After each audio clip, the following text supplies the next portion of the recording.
L'étage des services administratifs, donc c'est la partie de l'autre côté, où on sait qu'il y a les services techniques, où on a le service que j'appelle cohésion sociale, développement local, culture, sport, tout est regroupé, le coordonnateur TAP. Donc ça sera, et les salles d'archives qui prennent beaucoup de place et qui sont peu utilisées. Donc ça sera de réhabiliter ces locaux-là et d'en profiter pour récupérer de l'espace pour réintégrer le service information au sein de l'hôtel de ville. Puisqu'il y avait du bâtiment. D'où, par la vente, je pense qu'on ne va pas le vendre, ce bâtiment va être supprimé et on travaillera, l'idée ça sera peut-être à la suite de travailler sur un projet d'ensemble sur ce secteur-là, le parking et puis le bâtiment, mais le bâtiment sera peut-être plus démoli qu'autre chose, puisque je crois qu'il y avait 48 000 € de travaux pour se mettre ce bâtiment-là en accessibilité. Bon, c'était quand même un petit peu du non-sens. Donc 2018, théoriquement, si tout se passe bien, travaux à l'hôtel de ville sur cette partie-là. Il y aura aussi, peut-être, ça sera en plusieurs phases, hein, mais le hall, enfin la partie honneur, comme ici, la salle des mariages, il y aura le hall d'entrée ici, il y aura aussi toute la partie, et préalablement à ces travaux-là, la partie toiture, charpente toiture. Alors, vous avez vu, on a mis en sécurité au maximum, il y a des cheminées qui ont été démontées il y a 15 jours, puisqu'elles penchaient de cette manière-là, et si on avait un petit coup de vent à C4, on aurait eu une cheminée sur le coin de la tête. Donc des cheminées ont été démontées, mais le but par la suite, c'est de refaire la couverture, quoi. Pour rappel, la couverture de la salle des fêtes et de l'hôtel de ville, notre partie de la couverture a été faite récemment, mais les charpentes sont de 1903 ou 1905, d'origine du bâtiment, et les couvertures datent de 1965, quoi.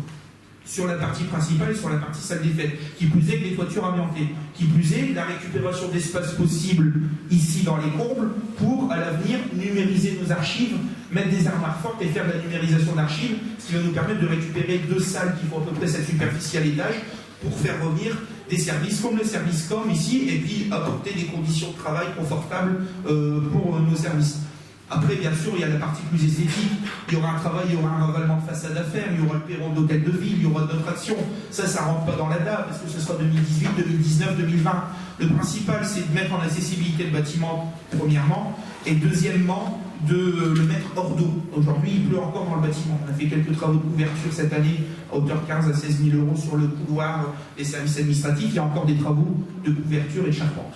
Voilà un petit peu quand on parle de réhabilitation d'hôtel de ville. Dernière précision, vous dites que l'association CID va déménager dans un autre bâtiment, c'est lequel? Oui, on rencontre Annick de Lille, elle m'a sollicité lors de ses portes ouvertes ce week-end et je lui ai dit que j'allais la rencontrer. Alors pour le moment, on n'a pas arrêté d'espace, mais à un moment, il faudra qu'on les transfère aussi, puisque le bâtiment où ils sont actuellement rencontre de problèmes.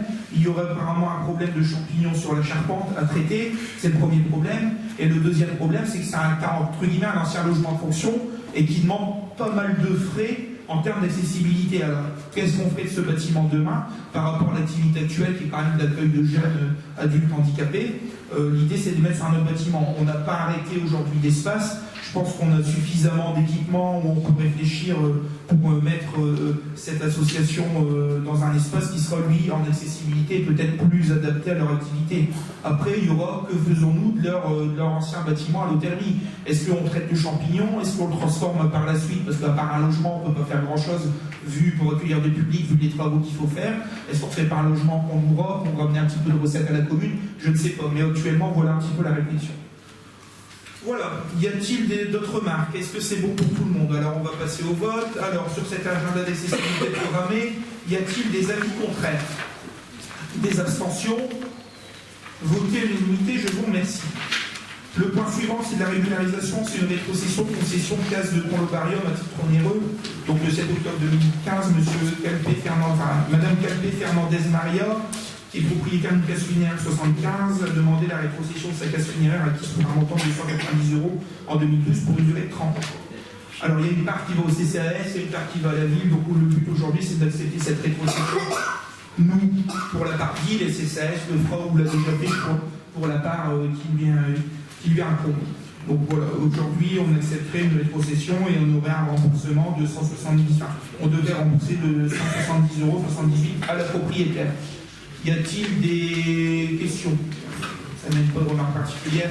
Alors on passe au vote. Abstention, avis contraire, voter à l'unanimité. Je vous remercie. La délibération suivante, il s'agit d'une délibération de principe sur le renouvellement CEJ 2015-2018.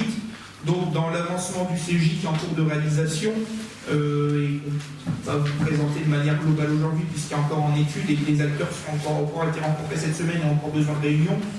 L'idée, c'est simplement aujourd'hui déjà de faire une délibération en disant voilà, la commune, par délibération, confirme son adhésion et sa volonté de renouveler, de mettre en place, participer à un CEJ sur la période 2015-2018. Voilà le but de cette délibération. L'ensemble des actions portées sur le nouveau CEJ vous seront proposées lors d'un autre conseil municipal, et si d'autres actions doivent venir s'y intégrer en cours de CEJ, des avenants viendront s'ajouter à la convention et seront soumis à la délibération du conseil municipal.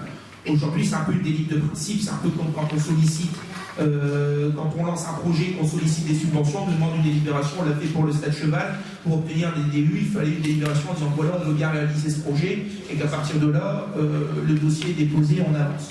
Voilà l'objectif actuel sur cette délibération. Oui, monsieur Gaillet. Oui, ben simplement, vous avez résumé la situation. C'est une délibération de principe. Donc, comme principe, on pourrait mettre autoriser monsieur le maire à signer le renouvellement du CEJ 2015-2018 à condition que le contenu des années 2016 à 2018 soit délibéré à nouveau. Ça vous dérange pas? Bon, je pense pas. La délibération, je vais la lire dans ce genre de choses.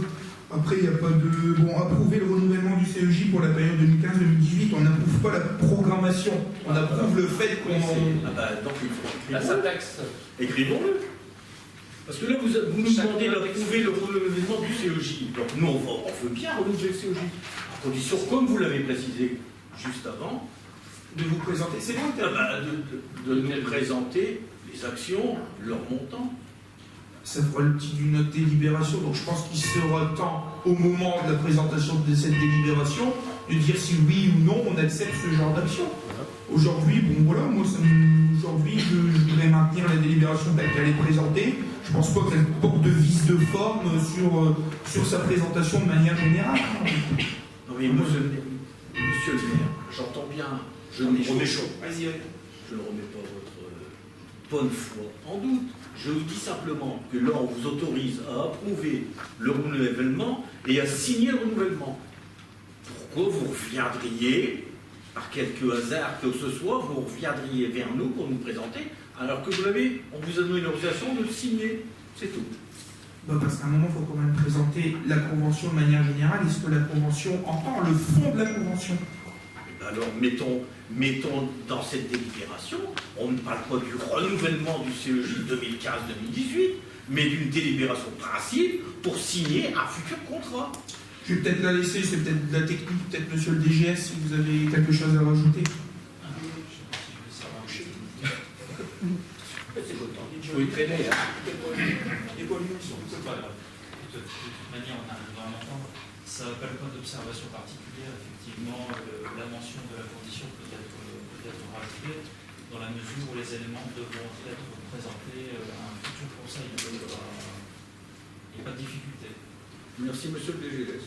Donc, vous voudriez proposer, entre guillemets, c'est dire qu'on approuve le renouvellement du CEJ, on autorise le maire à le signer, sous, je ne vais pas dire sous condition, mais sous des propositions ultérieures du contenu du futur CEJ.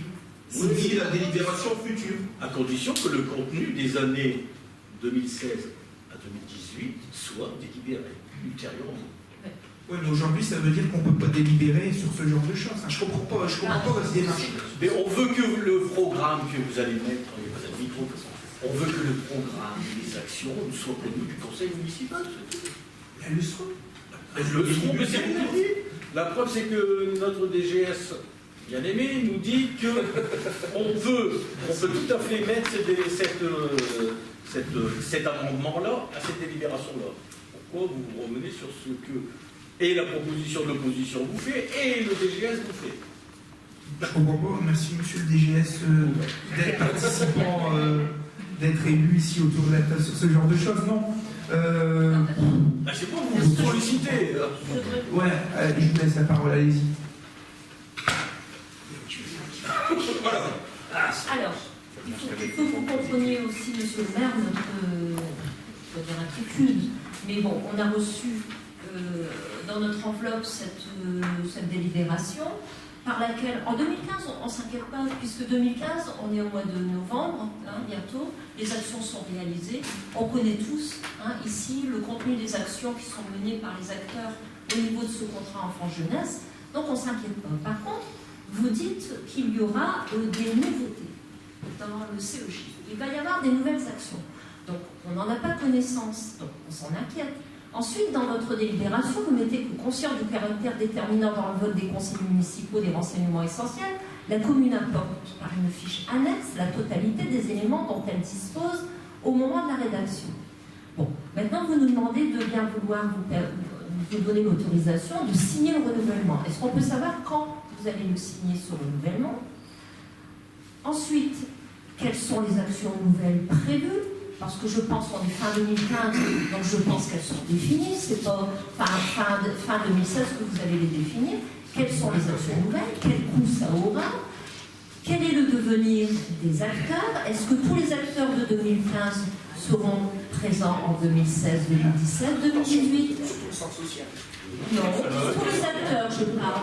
C'est-à-dire la porte ouverte avec sa garderie, la ludothèque, la coordination, les multi-accueils petite enfance. Oui, je reviens sur le mois d'août. Et alors, il existe, par exemple, le mois d'août, le centre social a signé une convention dans laquelle ne paraissait pas le mois d'août. Donc moi j'ai cru qu'aujourd'hui il y allait avoir un avenant à la convention qui précisait, puisqu'on est en train de signer, qu'on va vous faire signer pour 2015, qui précisait que le mois d'août était bien dans le CEJ. On n'en a pas l'assurance. C'est depuis un an on entend parler du CEJ, c'est reporté, ajourné, c'est un peu chaotique. Quand on regarde quand même au niveau du contrat enfance, le renouvellement par rapport à l'échéancier, on est quand même très en retard, monsieur le maire, au niveau de la signature. Hein. Les commissions, la commission s'est pas réunie, on n'a pas eu ce travail de concertation avec les acteurs, donc on est beaucoup encore dans l'expectative, on se pose beaucoup de questions et on veut avoir l'assurance. Nous, au niveau du CEJ, vous connaissez notre attachement à ce contrat. Hein. C'est une façon de remercier aussi le partenariat, on va en profiter, qui est mené avec la CAF jusqu'à aujourd'hui pour mettre en place la politique de petite enfance et aider donc financièrement. Puis c'est un contrat aussi qui a permis de faire face aux nouveaux besoins de notre commune. Ce contrat, on tient à ce qu'il perdure, hein, on y tient. Ça va permettre de développer en plus des nouvelles actions. Mais nous, on veut avoir l'assurance que ce qui existe aujourd'hui va être maintenu. Pardon. Voilà, c'est tout. Donc si vous nous dites que toutes les actions qui sont mises là aujourd'hui, accueil extrascolaire, on n'a pas le nom des acteurs. Donc Alliance, Babymos, la porte ouverte. Si vous nous confirmez que ces acteurs seront présents pendant la période des 4 années, nous, on ne voit pas d'inconvénient à vous donner l'autorisation de signer le renouvellement. Si vous n'avez pas la possibilité de nous donner cette assurance aujourd'hui, nous donnerons notre accord pour le contrat enfant-jeunesse 2015 parce qu'il est presque terminé. Les acteurs ont bien travaillé, il faut donc les rémunérer par rapport au travail qui a été mené, les objectifs atteints. Et nous vous demanderons d'inscrire sur la délibération que nous acceptons, à condition que vous inscrivez sur la délibération que le contenu détaillé des années 2016, 2017, 2018 va être à nouveau délibéré. Voilà. Est-ce que vous avez compris un peu notre... Tout à fait. Bon. Je vous remercie pour votre intervention, Madame Lisgan. Ce que vous nous demandez fera sujet d'une autre délibération. S'il n'y a pas d'autres remarques, je vais proposer de passer au vote sur ce sujet. Alors, y a-t-il des abstentions?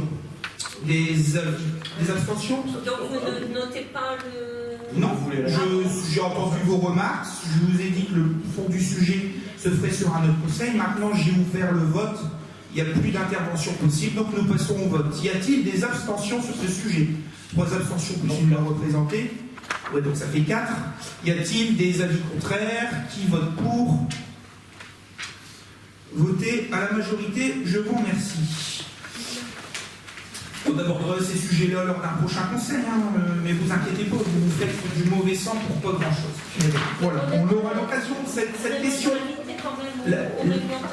Le fond de cette question, aujourd'hui, c'est de faire une délite de principe. Je peux comprendre, vous dites, voilà, je voudrais savoir quand même pourquoi je vais voter. C'est ça votre... Oui, c'est ça. Je comprends tout à fait.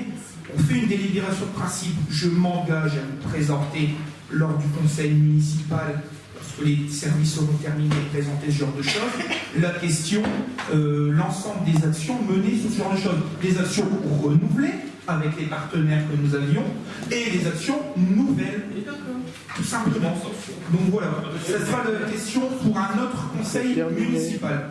Voilà. Est-ce que je peux dire une dernière regardez, seulement, je crois que vous allez être d'accord avec moi, la CAF sollicite une délibération du conseil municipal qui autorise monsieur le maire à signer le contrat en France. Pourquoi la CAF, elle veut une pré-signature d'un contrat? C'est vous qui l'écrivez. Hein, on est dans la même configuration qu'en 2011. J'ai pas voulu continuer. Vous avez agi de la même manière en 2011. Vous dites aujourd'hui, sur le CEJ précédent, vous nous dites aujourd'hui que vous êtes en retard. Donc on est sur le CEJ 2015-2018. L'ancien CEJ c'était 2011-2014 avec une prorogation 2015. Vous avez voté la délibération le 9 décembre 2011. On a même, je ne vais pas dire un mois d'avance par rapport au CEJ précédent, mais là-dessus. Je ne vais pas commencer à mettre des documents où les choses, comme vous dites tout à l'heure, la réunion avec les acteurs, les choses, entre guillemets, je ne vais pas dire conclues, mais les choses qu'on va suivre, qu'on va renouveler, les choses qu'on va vouloir mettre en place, ne sont pas faites aujourd'hui. Je ne vais pas vous présenter un document qui berloque, un petit peu comme ça, un petit peu boiteux, pour ensuite nous prendre des remarques. Mais ça va pas, comment on va sur... Ça sera le sujet d'une autre délibération. On a délibéré sur la forme, autorisant, en disant qu'on fait un nouveau CEJ, qu'on signe un nouveau CEJ. Sur le fond, sur les sujets renouvelés et les nouvelles actions, on vous proposera un conseil municipal ultérieur. Voilà sur le sujet. On va passer au point suivant. Le point suivant, il s'agit du contrat de ville 2016. Donc même chose, la ville est signataire du contrat de ville 2015-2020 avec les partenaires institutionnels, notamment l'État. La CAVM, donc Valenciennes Métropole, la région, le département, à ce titre, la ville, dans le cadre de la programmation 2016, sollicite auprès de la région des subventions et s'engage à cofinancer les actions ci-dessous. Donc il s'agit de 3 actions, dont une nouvelle cette année. Il s'agit aussi, encore une fois, je ne vais pas dire de délibération de principe, mais en disant le conseil municipal de mettre en place ces 3 actions. Il va apporter un cofinancement. Par contre, on attend maintenant le cofinancement de la part des services concernés, notamment la région. Les 2 actions renouvelées, il s'agit du fonds de participation des habitants, toujours sur la même forme, Espace Danse Petit Chausson en tant qu'association porteuse. Le dossier déposé, on demande une participation financière à hauteur de 3 500 € de la région, une participation ville à 3 000 €. Le deuxième, il s'agit d'opérations des quartiers d'été, dans les mêmes structures qu'auparavant, supportées par Alliance. On demande à la région une participation financière de 8 000 € et une reste à charge à la ville de 23 550. Encore une fois, vous avez une petite présentation des quartiers d'État, un budget détaillé. C'est une délibération de principe. On vous met dedans qu'il y a du tir à l'arc ou du vélo ou quoi que ce soit. Ça sera peut-être autre chose que du tir à l'arc ou du vélo. Mais l'idée, c'est d'avoir une proposition, une petite idée de ce qu'on va faire, ce que ça coûte et pouvoir solliciter les acteurs. La dernière action, elle me tient à cœur. Malheureusement, encore une fois, elle pouvait être présentée par l'agent aux travaux et à la DUB, surtout à la gestion urbaine de proximité. Il s'agit de remettre en place un outil qui avait existé, qui est le fonds de travaux urbains. Le fonds de travaux urbains, c'est un outil de gestion urbaine de proximité qui est conçu pour permettre le financement de micro-projets d'aménagement répondant aux demandes d'habitants de quartiers prioritaires. Le FTE est financé à 50% par la région, 50% par la ville. C'est-à-dire que globalement, c'est le montage de petits projets, l'achat de bancs, un petit terrain de boule, des jeux pour les enfants, des poubelles dans le quartier, enfin d'autres actions, du fleurissement, un arbre, des petits aménagements comme cela, où on peut aller porter, en concertation et porté par les gens du quartier, où on peut les faire des petits aménagements. C'est pas le projet de rénovation d'un quartier complet. Donc là-dessus, on a loué une enveloppe de 24 000 €, où la ville apporterait 12 000 € et où on demande à la région d'apporter les 12 000 € complémentaires. Donc ça existait auparavant, ça s'est arrêté. On désire le reprendre parce qu'on pense qu'il y a une demande vis-à-vis des habitants sur des petits aménagements, des petits travaux, et l'idée c'est aussi de travailler sur de la concertation, même si c'est pas toujours facile. Donc voilà les 3 projets. Donc le FTU, où on demanderait une participation de 12 000 € à la région sur une enveloppe de 24 000. Le FPH, où on demande une enveloppe à la région, une participation de 3 500 € sur une enveloppe de 6 500. Et les quartiers d'été, où on demande une participation de 8 000 € sur une enveloppe totale de 33 750. Des questions particulières? Non? Voilà, le spécial. Et pourquoi vous dites que ça s'est arrêté, le FTU? Ça s'est arrêté en quelle année? Le FTU, Il y avait plus de FTU, moi, l'année dernière. L'année d'avant, je ne sais pas, mais il y a eu une volonté de remettre en place un FTU. Il a existé, hein, je dis pas. mais il existait sur 2013. Là, il n'y a pas été... Ouh, je suis pas sûr. Il n'y avait pas d'action menée, mais... Si, il y avait des actions menées dans le cadre du CIBOM. Donc voilà, mais on n'en a pas vu sur la commune. Voilà. Aujourd'hui, l'idée, c'est de le remonter. Voilà. C'est les habitants qui prennent. Ouais, absolument. On passe au vote là-dessus. Y a-t-il des abstentions, des avis contraires, voter à l'unanimité? Je vous remercie. Le point suivant, alors c'est les délibérations qui deviennent coutumières actuellement. C'est une adjonction d'une date limite de validité pour l'offre de cession d'une parcelle cadastrée AD N6 M. Schémac. Donc, il y a eu une délibération du 16 mars 2012 où le conseil municipal proposait à M. Jamal Schémac d'acquérir la parcelle AD numéro 6P d'une surface de 184 m² pour le prix de 5 520 €, soit 30 € du mètre carré, pour permettre la création de 3 places de stationnement. Actuellement, depuis, plus de nouvelles de M. Schémac. Nous l'avons relancé à plusieurs reprises, lui demandant s'il est toujours intéressé ou non et s'il était intéressé de se rapprocher de nos services et de notre notaire, et s'il n'était pas intéressé, de le mettre par courrier pour purger la délibération. N'ayant pas de nouvelles et pour purger cette délibération, nous demandons de valider une nouvelle fois la délibération de 2012 en disant qu'on est toujours d'accord pour vendre, et de dire que de fixer une date limite au 1er février 2016 pour signer les actes. C'est-à-dire qu'au 1er février, si ce n'est pas signé, la délibération est caduque et il ne pourra plus en bénéficier même s'il répond. Voilà. Rien de spécial, pas de remarques particulières. On passe au vote. Avis contraire, abstention, voter l'unanimité, je vous remercie. Le point suivant, c'est un avenant numéro 1 à la convention opérationnelle qui est le prochain pour Bourgogne élargie. Donc il s'agit justement d'augmenter un tout petit peu le périmètre d'intervention de l'EPF au niveau du site Courbourgogne, c'est-à-dire de l'étendre à plusieurs biens tels qu'ils sont repris sur les plans. Donc c'est-à-dire de l'étendre à des biens qui sont actuellement l'ancienne CPAM, et puis les terrains qui sont à l'arrière aussi, bien sûr, l'ancienne CPAM, et puis les 2 bâtiments qui sont à côté, qui appartiennent à un propriétaire privé. Le but étant de récupérer un espace en front à rue et puis avoir une logique foncière, de disposer d'un espace foncier intéressant et bien délimité, c'est-à-dire pas avec des petits coins biscornus, quelque chose de carré. Ces personnes-là, la CPAM et puis le propriétaire sera en vente de leurs biens. Les contacts ont déjà été établis, il y a des évaluations domaniales qui ont été faites. Donc l'idée, ça serait de se positionner, l'idée, c'est de faire quelque chose de carré sur ce sujet. Donc on demande un avenant à cette convention pour agrandir un tout petit peu le territoire et pouvoir faire quelque chose de cohérent. Des questions particulières? Oui, simplement. Voilà. Si on a déjà une idée de la part ville sur les travaux de démolition.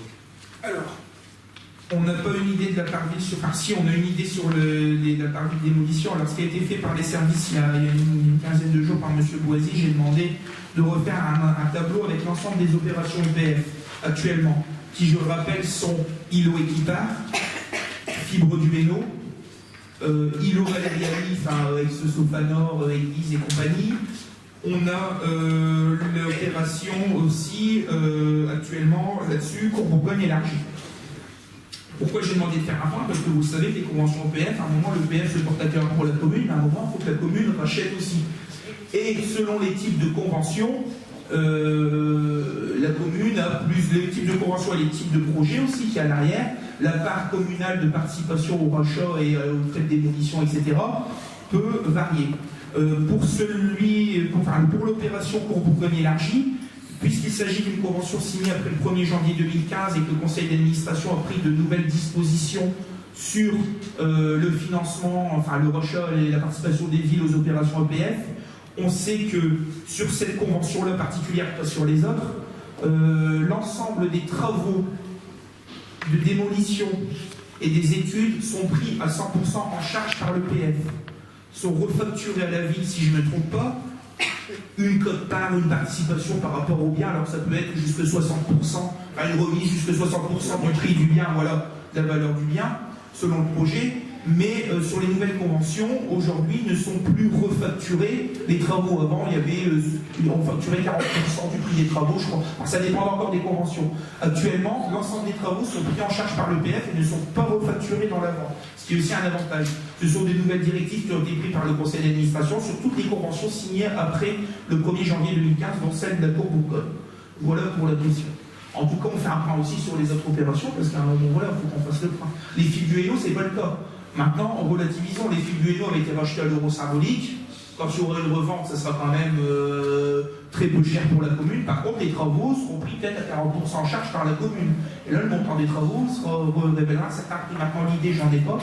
Pour parler des fils du Hainaut, la notification de marché pour la démolition du site vient d'être faite par l'EPF ici courant octobre, durant la deuxième quinzaine d'octobre. On est sur une préparation de chantier de démolition des fils du Hainaut novembre-décembre, et démolition, il y a eu un petit peu de retard pour le premier semestre 2016. Ça devait être fait cette année, il y a juste eu des gros problèmes, puisqu'il y a eu plus de désamiantage que prévu, donc il a fallu retoucher les budgets et les marchés. Voilà pour les informations. Sur la cour Bourgogne élargie, ce sera le... Comment? Pour les fibres du Hainaut, le coût. Le coût, on ne l'a pas encore. Rétrocession 50%. Bah, le coût de rétrocession 50 jusqu'à 60% possible. Mais seront repris dedans à la fois le coût, le prix d'achat, mais c'était l'euro symbolique. Bon, les actes notariés, je crois que c'est 100% pour la ville et compagnie. Et puis après, le coût des travaux à une certaine échelle, je crois que ça doit être 40% du coût des travaux. Donc, à voir à ce moment-là, à voir aussi avec le projet qui sera posé. Enfin bon, le but des fils du Hainaut, on le disait encore, c'était de mettre les bâtiments hop là. Et puis de faire un aménagement connu à un moment à la mairie, même si c'est un grand espace vert, ça fait un peu un champ vide, mais ça évite d'avoir un site en plein centre-ville dangereux qui est exploité par des gamins du collège et où il y avait des incendies à répétition. Maintenant, qu'est-ce qu'on pourra apporter comme solution dessus? La seule chose que je peux vous dire, c'est que en fait, la DDTN est en train de lancer une étude dessus, avec des élèves qui font partie de l'école de l'équipement de Valenciennes. Donc ils ont un sujet, un mémoire à faire là-dessus, et puis le représentant de la DDTN, M. Lebon, a proposé de travailler sur ce sujet-là, le renouvellement d'un site industriel en centre-ville. C'est pas ça qui va faire que, mais il y a des actions qui sont menées par les services de l'État avec nous. Ce qu'on fera dessus, ça dépendra de la pollution, des projets, des moyens qu'on a, et puis aussi le timing, un peu comme il y a eu sur les verreries, quoi. Donc voilà. En tout cas, chaque chose en son temps. Terminons les verreries, on a eu des investisseurs dernièrement. Faisons pas ce genre de choses avant de se lancer sur de courir plusieurs lièvres à la fois et de se lancer sur plusieurs chantiers. Voilà pour ces infos. Pour Bourgogne, ça sera le prix, donc ça sera une remise sur le prix d'acquisition des biens. Voilà, les travaux ne seront pas refacturés. Voilà. Le tableau qui est en préparation, on pourra l'avoir. Le tableau qui est en préparation. Monsieur Oasis vous dit qu'il est en Bon, on pourra le soumettre à la commission, on pourra réunir une commission urbanisme et puis le présenter. Ça, c'est monsieur Donnet, si vous désirez. On peut faire un point sur le PF, pas de souci là-dessus. Et puis surtout sur les dates, en disant voilà, ça a été acheté à telle date, ça devrait être acheté à telle date. Budgétairement, savoir comment ça va venir gréver, entre guillemets, le budget en termes de foncier. Voilà. C'est pas simple en termes de calendrier. C'est compliqué, ça dépend des projets, qui on va chercher, sont des investisseurs ou pas, la pollution. Bon voilà, voilà un petit peu les questions sur ce sujet. Voilà, s'il n'y a plus de questions, on va passer au vote peut-être. Alors, y a-t-il des abstentions, des avis contraires, voter à l'unité? Je vous remercie. Le point suivant, il s'agit de la modification des effectifs permanents dans les services municipaux. Il s'agit de la création de 2 postes. Ah, comme je le dis à chaque fois, création d'un poste n'égale pas recrutement. Il s'agit des voies, des avancements, des gens qui ont des grades, des gens qui ont des concours sur ce genre de choses, des gens qui remplacent d'autres personnes parties en retraite ou qui ont souhaité muter et qui sont sur un autre grade. Ici, c'est bien le cas, il n'y a aucune création de poste, entre guillemets, je ne vais pas dire formel, mais physique avec une nouvelle personne dans les services. Il s'agit d'un poste de technicien principal de 2e classe pour le directeur des services techniques qui a eu son concours. Je voudrais le féliciter ici quand même et le remercier pour son travail. Il y avait 380 personnes qui se présentaient au concours, il y a eu 3 retenues. Donc oui, bon, je pense que c'est pas mal quand on voit le nombre de candidats, le nombre de places disponibles. Donc sur le travail fait, sur ce qu'on proposait en concertation avec monsieur le DGS, qui est, je ne vais pas dire soit supérieur et hiérarchique, parce qu'on est à un niveau de cadre où il y a plus autant de hiérarchie, il a été proposé de créer un poste de technicien principal, puisqu'il y a le concours de technicien principal de 2e classe. On revient à une situation il y a quelques années du temps de monsieur Duhamel, qui était technicien principal de 1re classe même, je crois, et qui est parti après dans une autre commune. Donc voilà pour ce premier poste. Le second poste, il s'agit d'un agent de service espace vert. Vous savez, au service espace vert, après le départ de Johan Labrosse, l'idée n'a pas été pour la commune de ne pas remplacer le poste de responsable par un nouveau responsable au même grade, mais de donner les responsabilités à son adjoint, qui est M. Olivier Dehénin, aujourd'hui responsable. Et là, l'idée aujourd'hui, c'est de mettre un adjoint à Olivier Dehénin lorsqu'il n'est pas là, sur ce genre de choses. Il y avait une personne qui souhaitait, qui s'est proposée, qui remplissait les conditions depuis plusieurs années pour obtenir de la promotion interne. Qui plus est, cette personne-là est aujourd'hui maître de stage, enfin maître d'apprentissage d'un jeune apprenti qu'on a pris. Alors on essaye à voir ce que ça donne un contrat d'apprentissage, croyez-moi, pour mettre en place un contrat d'apprentissage en mairie, c'est la croix et la bannière. Alors les services publics vous disent qu'il faut aider l'apprentissage, tout ça, mais il faut voir la réglementation et la complication administrative pour prendre un apprenti. C'est pour ça qu'on répond souvent très négativement là-dessus, parce que bon, on a voulu essayer avec une personne qui était là avant, qui était sur un contrat, c'est un jeune qui était là depuis 2-3 ans, qui est suivi par l'IME en plus, donc de l'aider là-dessus parce qu'il était sérieux, il était là depuis quelques années. Par contre, on ne peut pas créer des contrats d'apprentissage à tout va parce qu'il faut à la fois les maîtres d'apprentissage et deuxièmement, je vous passe le BINS administratif, n'est-ce pas Madame Renaud, pour mettre en place ce genre de choses. En tout cas, voilà. Voilà sur le sujet. Donc l'idée, c'est le poste d'adjoint technique de principal de première classe, c'est pourquoi il est justifié, parce que c'est quelqu'un qui devient adjoint entre guillemets responsable de service, donc qui monte un petit peu de grade. Ça faisait quelques années qu'il était éligible à ce genre de poste, à cette promotion, et en plus il est maître d'apprentissage qui justifie une montée en grade puisqu'il y a une montée en encadrement et en responsabilité. Voilà. Simplement, à partir de quand?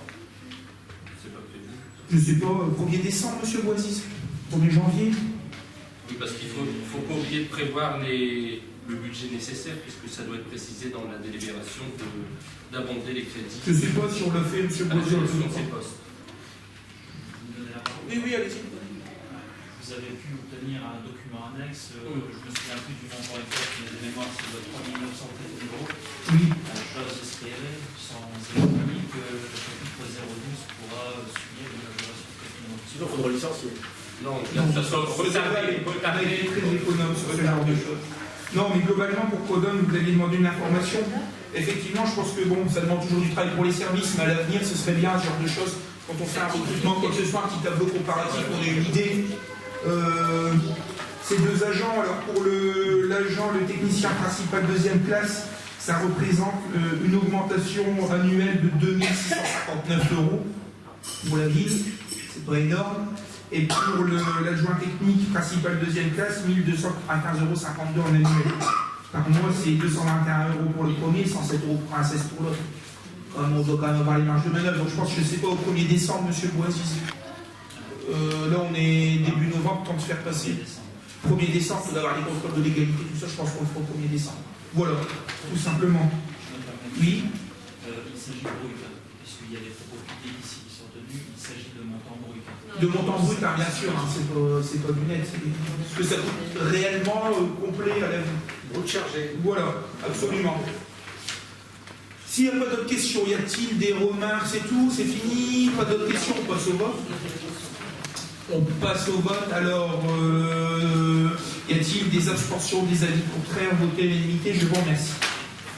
Le point suivant, c'est son cas à présent, c'est la libération du CIDEGAV qui est chargé de calculer la redevance d'occupation du domaine public liée au chantier provisoire de travaux relatifs aux ouvrages des réseaux de transport et de distribution d'électricité et de gaz.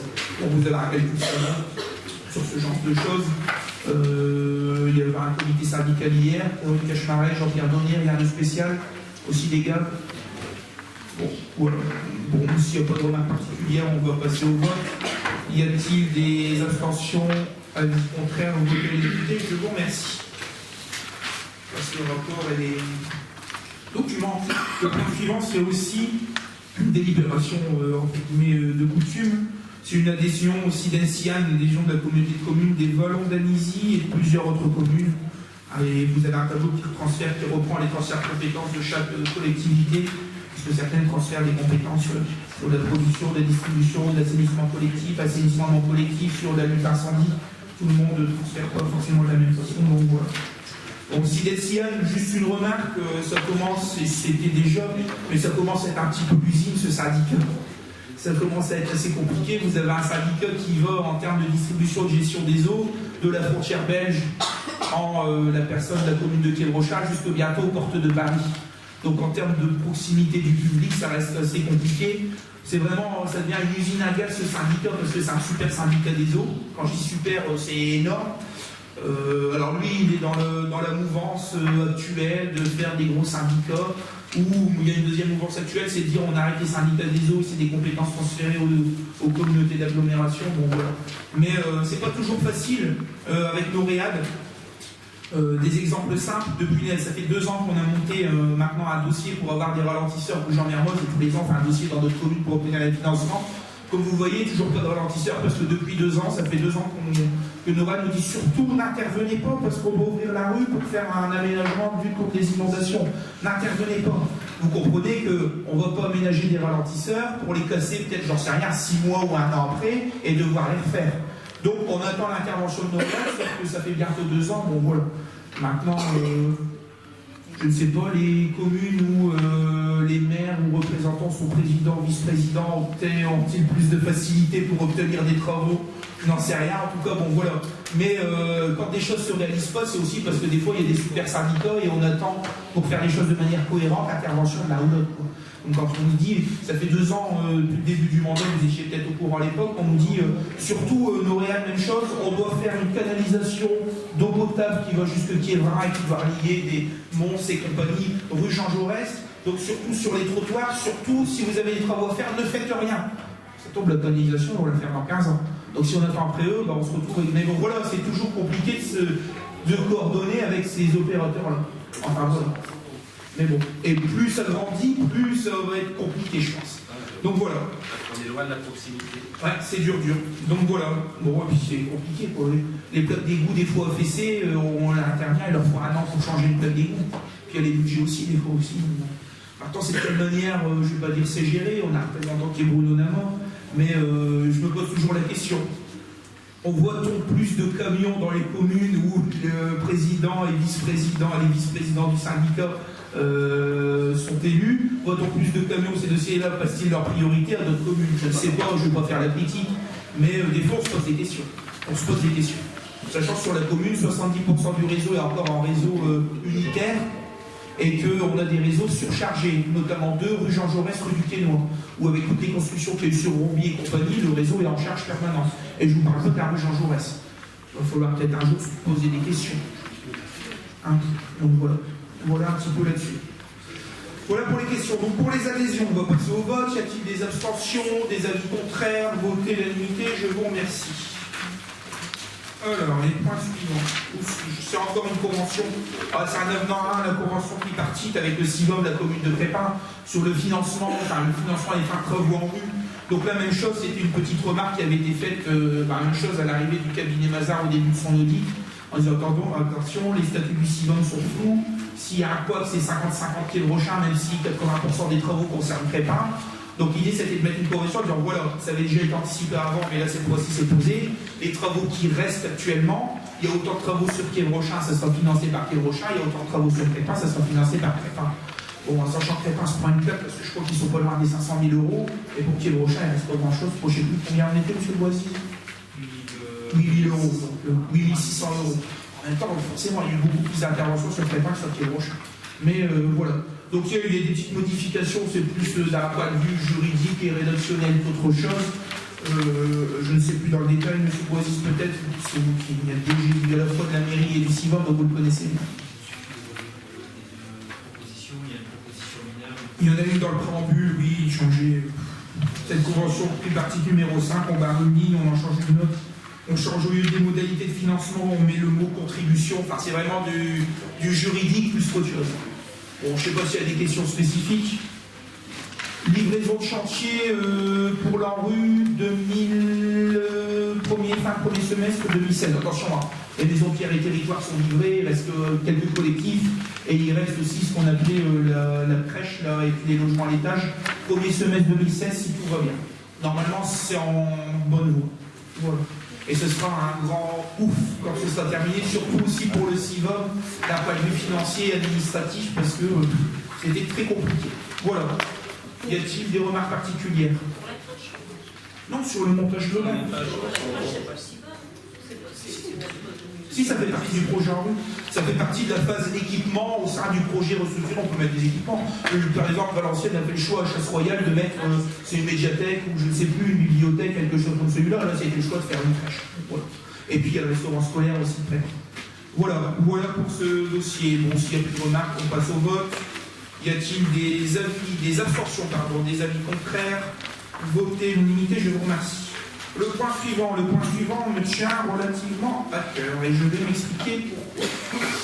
Le point suivant concerne une convention un groupe en commande en vue d'un marché de fourniture de bureaux, d'enveloppes et de papier entre plusieurs communes, notamment les communes de Valenciennes, Aulnoy-les-Valenciennes, Boulnouvet-sur-Escaut, Quiévrochin et Saint-Saulve. Le but globalement est depuis plusieurs mois, avec l'impulsion des maires respectifs de toutes ces communes, des techniciens se sont rencontrés, généralement les directeurs généraux de services et les responsables de marché et d'achat, dans les plus grandes communes, puisque nous sommes une petite commune, notre commune a des services beaucoup plus développés, pour mettre en place ensemble, alors là ça concerne des fournitures de bureaux, d'enveloppes et de papier, vous allez me dire, mais surtout de nouvelles méthodes de travail, c'est-à-dire des fois faire des achats groupés, travailler ensemble pour faire des commandes groupées. Alors au début avait été abordé le marquage au sol, des travaux de voirie, enfin ça peut être plein de choses. Là on commence effectivement modestement par des fournitures de bureaux, d'enveloppes de papier et d'enveloppes et de papier entre ces communes-là. Mais comme on le disait tout à l'heure pour l'étape, il faut toujours commencer par quelque chose. Et l'idée surtout, c'est pas de travailler sur ce sujet-là en particulier, c'est surtout de mettre en place des méthodes de travail. C'est pour ça que j'ai dit que ça me tenait à cœur. Et surtout une rencontre entre les différents techniciens des communes qui des fois ont des petites infos, des petites techniques à s'échanger du bon sens. Et ce qui permet d'avancer et de renforcer nos techniciens et les techniciens de manière générale sur leur qualité et sur leur professionnalisme. Donc l'idée est de travailler là-dessus. Alors même chose, pourtant il y a des couleurs politiques différentes dans ces communes, mais comme quoi des fois la politique qui fait que quand on veut mettre en place du bon sens et qu'il y a des gens volontaires, je pense que je vais pas dire plus on est de fou, plus on rit, mais mieux on s'entend et mieux on travaille et mieux, je ne vais pas dire l'argent public est géré, mais mieux on a des méthodes et on peut rendre un service public de qualité. Donc voilà un petit peu cette convention. Pour rappel, alors combien coûtent ces dépenses? Donc quand on parle de fourniture de bureau, d'enveloppe et de papier, combien coûtent ces dépenses sur les communes? Vous aviez demandé les informations. Alors en 2014, la commune de Quiévrochin a dépensé 24 800 € pour l'achat des enveloppes, du papier, compagnie, tout ça. Alors la même chose, une nouvelle fois, on a remis, moi j'étais un petit peu secoué quand je voyais les bons de commande et les coûts de ce genre de choses, signer plusieurs bons de commande par mois, donc j'ai demandé de remettre un petit peu une nouvelle méthode au sein des services pour dire voilà, il y a peut-être possibilité de travailler mieux, de faire moins d'achats parce qu'il y avait aussi du gaspillage et puis de gérer mieux l'argent. On voit que ça porte ses fruits puisque sur une année, en 2014, 24 800 € et d'ici arrêté au 20 octobre 2015, donc l'année n'est pas terminée, mais on est déjà bien entamé. Au 20 octobre, cette année, on a 13 277 €, ce qui représente quand même une économie significative. Donc c'est-à-dire, des fois, quand des gens nous demandent comment on fait pour financer ça ou trouver autre chose, c'est parce que d'un côté, on serre les vis, on s'impose une rigueur. Et je pense que, comme vous le disiez tout à l'heure, pour financer des activités, des petits plus sur des tables gratuites ou quoi que ce soit, c'est quand on met en face de leur responsabilité nos services et quand on leur demande eux aussi de participer entre guillemets à un effort. Quand je vois des salles ouvertes alors que le chauffage turbine à fond, que les portes sont ouvertes, ou des salles où la lumière n'est pas éteinte ou quoi que ce soit, voilà, c'est des petits gestes de tous les jours comme chez vous qui font qu'on fait des économies et des nouvelles méthodes de travail qui font qu'on fait des économies. J'espère continuer sur cette lancée, mais voilà, déjà ça c'était le petit plus de cette année. Bon, en ce qui revient sur la convention, je pense qu'il n'y a rien de spécial, il y aura une volonté de travailler dessus. La dernière chose, je ne devrais peut-être pas le dire, mais puisque je fais partie de la commission de travail là-dessus, ce que j'apprécie sur cette convention, c'est que finalement vous avez des gens de communes différentes, à la fois Valenciennes, presque 45 000 habitants, et Quiévrochin, la plus de 6 000 habitants, qui ont travaillé ensemble, avec des gens qui sont pour certains directeurs territoriaux, administrateurs, attachés, rédacteurs, et c'est ça qui est important. Et à côté de ça, ça fait 1 an que je participe à des réunions Valenciennes Métropole sur des schémas de mutualisation, où c'est plus de la réunionique qu'autre chose, où on a ces grands messes à chaque fois, et comment on va faire pour mutualiser un camion ensemble, est-ce qu'on va acheter des tentes ou des pots de job, et finalement, ça fait 1 an qu'on se réunit, on prend des cabinets d'audit, en plus, qui coûtent certainement la peau des fesses, alors que travaillant, mais c'est, je sais pas, moi c'est une remarque que j'ai, on fait des réunions et des décideurs, et finalement, je vais pas dire qu'on aboutit à rien, mais on aboutit à un beau document, un peu comme les énarques, ça c'est la France, un beau document comme ça, où on parle de tout et de rien, mais où à la fin, il n'y a pas de mesures concrètes. Où est le résultat? Comment on s'organise? Comment on met en place de vrais schémas de mutualisation, de vrais partenariats?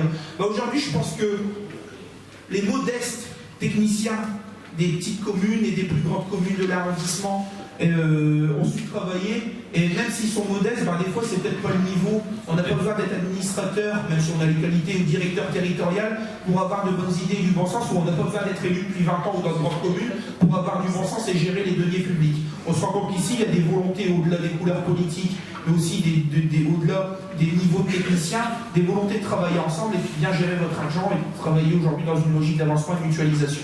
Alors il y a ceux qui font les discours, il y a ceux qui agissent. Aujourd'hui, on fait partie, je pense, de ceux qui agissent. Voilà un petit peu sur ce que je voulais dire de manière générale. Je ne sais pas s'il y a des remarques particulières à ce sujet. Vous envisagez une économie de combien? Sur ce principe, on n'a pas travaillé plutôt sur l'économie. Bon, M. Boisy, c'est une précision dessus. Je pense pas qu'il y aura une grande économie. Je pense pas qu'il y aura une grande économie. Le but, c'est surtout aussi de rentrer dans le cadre du seuil des marchés publics, etc. Puisque des fois, vous voyez, une commune comme la nôtre, on n'était pas loin de 25 000 €, même si les seuils ont augmenté, mais on n'était pas forcément dans les clous si on avait un contrôle CRC, on n'était pas forcément dans les clous. Le but, au-delà des finances, ça va peut-être avoir comment dire, une petite baisse vraiment minime sur ce genre de choses, parce qu'on aurait effectivement des prix négociés, mais bon. En travaillant sur le schéma de mutualisation, clairement, on n'attend pas forcément des économies. On attend juste des nouvelles méthodes et surtout un travail entre les cadres et des méthodes de travail entre différentes communes, sur des échanges de bons principes de tous les jours. Donc une économie, il y en aura peut-être une petite parce qu'il y aura des prix de groupe négociés forcément. Enfin, vous mettez une commune de 45 000, une commune de 7 000, une commune de 11 000 et une deuxième commune de 11 000 pour commander des papiers. Tout de suite, ce n'est pas les mêmes quantités, vous n'avez pas la même force une commune de 6 000 habitants seule. Donc voilà, il y aura peut-être une baisse significative, mais autour de cette petite baisse qu'il pourrait y avoir, c'est surtout le principe, c'est ce que j'expliquais. Le principe de travailler ensemble et puis peut-être de régulariser, de travailler sur d'autres schémas. Au-delà de ça, on avait mis un autre moyen vous avez vu, notre méthode pour gérer nos enveloppes, nos fournitures de bureau, qui a déjà apporté ses fruits en termes de diminution de budget. Là, ça sera encore une autre méthode de travail qui devrait, elle, et c'est là où on devrait avoir les petites économies qu'on a. Voilà. Bon, voilà pour les questions dessus. J'ai peut-être été un peu long, mais en tout cas, je pense que, je le disais tout à l'heure, il y a ceux qui réfléchissent et qui lancent des grandes théories, tout ça, et puis il y a ceux qui... Oui, je l'ai. Bon, Monsieur Herbert, en ce moment, quand je suis en bureau communautaire, il y a bien être à côté de moi pour... je sais pas ce que j'ai, je suis peut-être vilain petit canard, j'en sais rien, mais je pose des questions un petit peu dérangeantes, apparemment. Mais bon, c'est pas grave, on est là pour défendre notre commune, on n'est pas là pour... Je ne vois pas pourquoi j'accepterais quand je vois certaines sommes allouées à des structures culturelles. Quand à Thiers-Brochin, on a le studio 900 marques qui demande 5 000 €, ou bien le festival hip-hop qui demande 2 000 € et qu'on nous répond non, on n'a pas d'argent. Par contre, pour certaines communes, et je le dirais même, je ne veux pas dévier sur le plan politique, mais j'ai déjà dit en bureau communautaire. Par contre, pour d'autres communes qui sont toujours les mêmes, ces communes-là, c'est des 70 000, des 400 000 € à l'année d'aide. Je pense qu'à un moment, voilà, il faut peut-être revoir les politiques communautaires. Maintenant, je ne suis pas forcément directement élu, je suis en bureau. À chaque fois, on me regarde avec des grands yeux en disant qu'est-ce qu'il fait celui-là. Et malheureusement, pas beaucoup d'élus se positionnent lorsqu'il faut voter. Par contre, dans le couloir, on s'est mis dire oh, t'as raison, il faut faire ci, il faut faire là. Par contre, quand il faut voter, il n'y a personne qui se positionne.